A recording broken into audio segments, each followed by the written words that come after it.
रामकृष्ण हरी विठ्ठल केशव. जवळजवळ सर्व रोगाचा बाप असलेलं औषध आणि अतिशय भयंकर रोग की ज्याला कॅन्सर म्हणतो आपण. कॅन्सर सेल प्रत्येकाच्या शरीरामध्ये असतातच, परंतु हा कॅन्सर लक्षात ठेवा कशाचाही असू द्या, तो स्तनाचा असू द्या, फुफ्फुसाचा असू द्या, किंवा कुठल्याही पार्टचा असू द्या, किंवा डायजेस्टिव्ह सिस्टीमचा असू द्या. कॅन्सरवरती मी पुढे अतिशय महत्त्वाचा जालिम उपाय सांगतोय. हा जालिम उपाय जर तुम्ही केला, सकाळ संध्याकाळ जर केला, तर कॅन्सरचा पेशंट मरू शकत नाही. त्याचं आयुष्य कमीत कमी 20 ते 30 वर्षांनी आपण वाढवू शकतो. शक्यतो हा कॅन्सर झालेला रोगी तो कशाचाही असू द्या, कधी कधी तोंडाला कॅन्सर होतो, अशा व्यक्तीला बोलता येत नाही. ह्या सर्व क्रिया किंवा तयार झालेल्या कॅन्सर सेल, शरीरामध्ये तयार झालेल्या कॅन्सर सेल, ह्या कॅन्सर सेल जर नाहीशा करायच्या म्हटलं तर मी काही उपाय सांगतो. तेवढे उपाय जर तुम्ही सकाळ सायंकाळ केले तर तुम्हाला निश्चित 101% सांगतोय, तुमचा पेशंट कमीत कमी 30 वर्ष तर मरू शकत नाहीये. तुम्ही काय करताय, डॉक्टरांनी ऑपरेशन वगैरे केलं की ऑपरेशन केल्यानंतर पुन्हा जैसे थे स्थिती ठेवताय. ऑपरेशन केल्यानंतर सुद्धा तुम्हाला कॅन्सर होणार नाही ही तुमची गैरसमजूत आहे, किंवा एकदा कॅन्सर होऊन गेल्यानंतर पुन्हा कॅन्सर होत नाही ही तुमची गैरसमजूत आहे, किंवा आपल्याला कुठलंच व्यसन नाही आणि आपल्याला कॅन्सर होऊ शकत नाही ही तुमची गैरसमजूत आहे, मोठी गैरसमजूत आहे.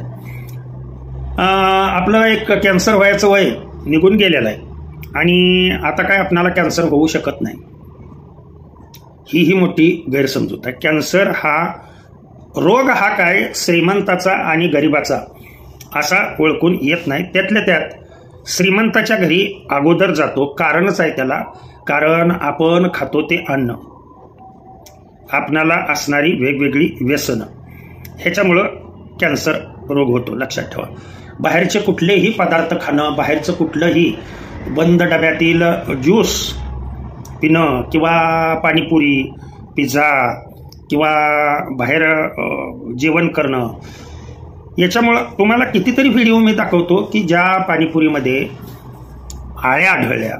आलं का लक्षात?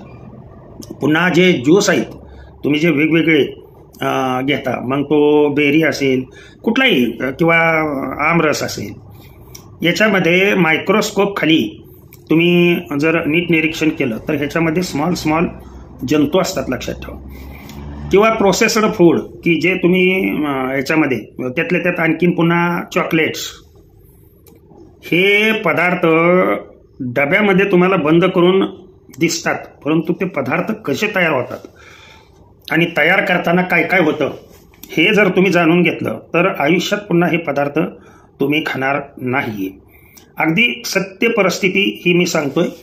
यातून जर तुम्हाला बाहेर पडायचं असेल तर उपाय नंबर 1, अतिशय महत्त्वाचा उपाय हा, गाईचं ताजं गोमूत्र, देशी गाईचं बरं का. त्याच्यामुळं ही गाई का असावी आपल्या दारामध्ये, तर तिचा पुढचा भाग नाही परंतु निम्म्यापासून पाठीमागचा भाग हा अतिशय फायदेशीर आहे. ताजं धरलेलं गोमूत्र, हे गोमूत्र जर 1 कप गोमूत्र जर दररोज तुम्ही ताजं गोमूत्र पिला, लक्षात ठेवा, किंवा अलीकड काय होतंय, गोमूत्र बॉटली मिळतात. लक्षात ठेवा, पहाटे धरलेल्या म्हणजे ताज्या गोमूत्राच्या मेडिकलमध्ये. यातलं 3 चमचे गोमूत्र आणि अर्धा ग्लास कोमट पाणी हे एकत्रित करून सकाळी तोंड धुतल्यानंतर, स्नान केल्यानंतर अनुशापोटी जर ते 3 चमचे गोमूत्र त्यात टाकून जर दररोज तुम्ही रेग्युलरली पिला, अगदी निरोगी व्यक्तींनी सुद्धा, कॅन्सर असलेल्याच व्यक्तींनी घ्यावं असं काही नाही, कोणताही तुम्हाला रोग होऊ नये असं जर वाटत असेल तर हे सकाळी जर तुम्ही पिला तर तुमच्या कॅन्सर सेल ह्या हळूहळू नष्ट होतात. हे प्यायचं नसेल तर तुम्हाला दुसरा मी पर्याय सांगतो कॅन्सर सेल वाढू न देण्यासाठी सर्वात महत्त्वाचा हा प्रयोग आहे. काय करायचं, हळकुंडापासून, आणि त्यातल्या त्यात चांगली ओलसर हळकुंड मिळाली तर, जस्ट काढलेली हळकुंड जर मिळाली लक्षात ठेवा, तर मग तर सोन्याहून पिवळं. नसेल तर जे हळकुंड आहे ते रात्रभर भिजत ठेवायचं, आणि त्या हळकुंडापासून, एका हळकुंडापासून सकाळी सकाळी भिजल्यानंतर त्या हळकुंडापासून एक अर्धा ग्लास किंवा जास्तीत जास्त 1 ग्लास त्या हळकुंडापासून रस काढायचा. मात्र हेच करत असताना ह्याच्यामध्ये थोडंसं अद्रक जर थोडंसं मिसळलं, म्हणजे आलं जर मिसळलं, लक्षात ठेवा, नाही मिसळलं तरी सुद्धा चालते. आणि हा म्हणजे हळद ज्याला म्हणतो, या हळदीचा ज्यूस जर सकाळी अनुशापोटी घेतला आणि रात्री जेवण झाल्यानंतर झोपायच्या अगोदर घेतला तर तुम्हाला कॅन्सर झाला असेल तर या कॅन्सरच्या सेल नष्ट करण्याची क्षमता या हळदीच्या किंवा हळकुंडाच्या पाण्यामध्ये आहे.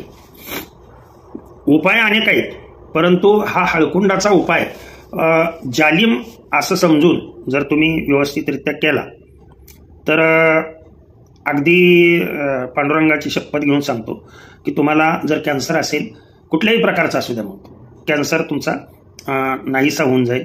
तुमच्या जखम होऊन जर त्यातून पाणी वगैरे जर येत असेल तरीसुद्धा या हळदीच्या पाण्यामुळं तुमचं पूर्णपणे कमी होईल. आणि प्रत्येक जेवणाच्या अगोदर, सकाळी जेवणाच्या अगोदर 1 तासभर अगोदर कडुलिंब माहीत आहे सर्वांना, कडुलिंबाच्या एक 20-25 पानाचा रस तयार करायचा. आणि हा तयार केलेला रस, कडुलिंबाच्या पानाचा रस, जेवणाच्या अगोदर 1 तास, लक्षात ठेवा, तुमचं ऑपरेशन झालेलं असू द्या, तुमचं ट्रीटमेंट झालेलं असू द्या, तुम्ही अगदी रॅडिएशन घेऊन आलेलं असू द्या, तुम्ही जर हे रेग्युलरली तुम्ही ठेवलं तर तुम्हाला कमीत कमी तुमचं आयुष्य 30 वर्षांनी वाढेल म्हणून सांगतोय. मग तुमचं वय आता सध्या काही असू द्या, आणि एक तुम्हाला कॉन्फिडन्स येईल की आपण आता मरू शकत नाही. एक अर्धाच ग्लास फक्त रस काढा आणि तो रस तुम्ही प्राशन करा. जेवणाच्या अगोदर 1 तास, सकाळी जेवणाच्या अगोदर 1 तास आणि सायंकाळी जेवणाच्या अगोदर 1 तास हा रस जर तुम्ही प्राशन केला तर तुम्हाला कसलाही बाळानो कॅन्सर असू द्या, तुमचा पूर्णपणे कॅन्सर हा नष्ट होऊन जाईल. ज्या पदार्थामध्ये कॅन्सर सेल जाळण्याची क्षमता आहे किंवा वाढ होऊ न देण्याची क्षमता आहे, असे पदार्थ मी तुम्हाला, म्हणजे ज्याच्यामुळं कॅन्सर होतो, विष जरी तुमच्या शरीरात गेलं, लक्षात ठेवा, की जे हानिकारक आहे ते जरी